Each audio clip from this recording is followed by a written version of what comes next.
l'ADIR et RFO, avec le concours de l'Europe, l'État et la région, vous présentent les nouveaux défis.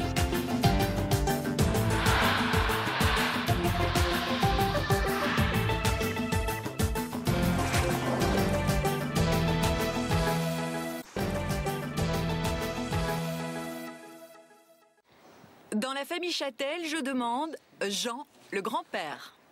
Mon père. Je demande Alain, le petit-fils. Depuis 1981, il est à la tête de la distillerie familiale, dont l'activité principale est la licoristerie, la fabrication de punch et de spiritueux à base d'alcool de canne. L'entreprise a été fondée il y a plus de 100 ans, en 1907. L'histoire commence avec mon grand-père Jean Châtel, pharmacien de métier, qui, rentrant de ses études, n'a pas voulu, pour des raisons familiales, concurrencer son père, et qui s'est lancé comme ça dans les affaires.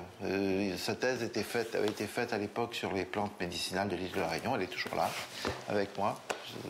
Et au lieu de les transformer en médicaments, il les a transformés en très doux élixirs. Mon grand-père a toujours été animé par une volonté féroce à défendre son île.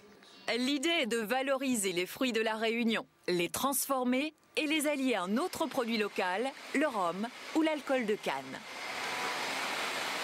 Faire du jus de canne, tout le monde pouvait en faire à l'époque, chacun faisait son jus chez lui et il n'y avait pas véritablement de savoir-faire. On pouvait faire un jus en le pressant. Alors que dans le rhum, alors que dans la transformation de la canne, dans la transformation des fruits, il y a un réel savoir-faire à développer. Il faut pouvoir retrouver les arômes, les goûts particuliers, retrouver chaque coin de l'île, le parfum de l'île. Installée rue Juliette Dodu à Saint-Denis, l'entreprise quitte le centre-ville en 1975 pour s'installer au Chaudron. Nouveau déménagement en 2008, l'usine s'installe à Sainte-Marie, dans la zone de Gillot. Ici, vous avez toute la partie fabrication, avec en amont la partie réception fruits. Chaque fruit est travaillé pendant sa saison. Là, pour l'instant, cette année-là, en ce moment, il n'y a pas grand-chose. D'ici un mois ou deux, c'est là où et ça va être le rush pendant tout le mois de fin novembre, début décembre, tout janvier. Ça va être le rush sur le travail des fruits. La transformation des fruits se fait au rythme des saisons.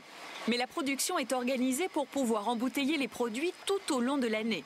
Dans cet atelier, 15 personnes travaillent à la mise en bouteille. Il y a 3 chaînes en fait ici. Là-bas, c'est pour les 70 centilitres, les 35 centilitres et les 50 centilitres. Et ici, c'est une autre chaîne aussi qui vont faire la même chose ici. Vous avez une idée du nombre de références, du nombre de différents produits que vous avez embouteillés ici? C'est les 3 chaînes confondues, une soixantaine facilement, différents, oui. Elie Mamosa travaille dans l'entreprise depuis 15 ans. Il est responsable qualité, responsable du laboratoire. Un rôle important à tous les stades de fabrication. On doit analyser tous les produits avant de la mise en bouteille, que vous avez vu tout à l'heure. Donc on est obligé de contrôler tous ces produits au niveau alcoolique, donc le degré alcoolique, le TAV. Et on doit procéder par une distillation dans ce laboratoire. On contrôle le produit à l'arrivée du camion. On contrôle la qualité visuelle et au goût. Et ensuite, on fait des analyses éventuellement pour voir si la qualité est bonne pour cette année, si on pourra avoir une bonne campagne. Et ensuite, on doit procéder à la production de la macération. Par exemple, si c'est la campagne de goyavier, on procède au pressurage. Tous les produits embouteillés dans l'usine sont créés ici par Alain Châtel. Il est maître assembleur. Ici, c'est mon antre, si je puis m'exprimer ainsi, c'est mon laboratoire. C'est le mien. Je le tiens jalousement fermé. Regardez, vous avez beaucoup de chance aujourd'hui de pouvoir y pénétrer parce que généralement, il y a plein de choses qui restent sur la paillasse que je n'aime pas faire voir et qui sont le résultat d'un travail constant. Et parmi les souvenirs de création, il y a les bons et les mauvais. Comme pour ce produit original, imaginé par Alain Châtel, mais qui ne rencontra pas le succès. Ça m'a demandé 7 ans de recherche. Et ça a été un produit qui était fabuleux, mais qui n'a pas été compris. C'était un produit 100% naturel, fait comme du champagne, mais bien sûr adapté à un fruit différent que le raisin, c'était le goyavier. Mais le goyavier est aussi le fruit de la réussite et d'un coup de cœur affectif. Mon produit préféré, c'est celui qu'a mis au point mon grand-père, que j'ai maintenu un petit peu, mais qui n'a pas bougé, c'est le goyavier. C'est mon produit de référence. Hein, quand on m'a remis son cahier de recettes entre les mains et que j'ai vu tout ce qu'il avait pu faire pour arriver à ces résultats,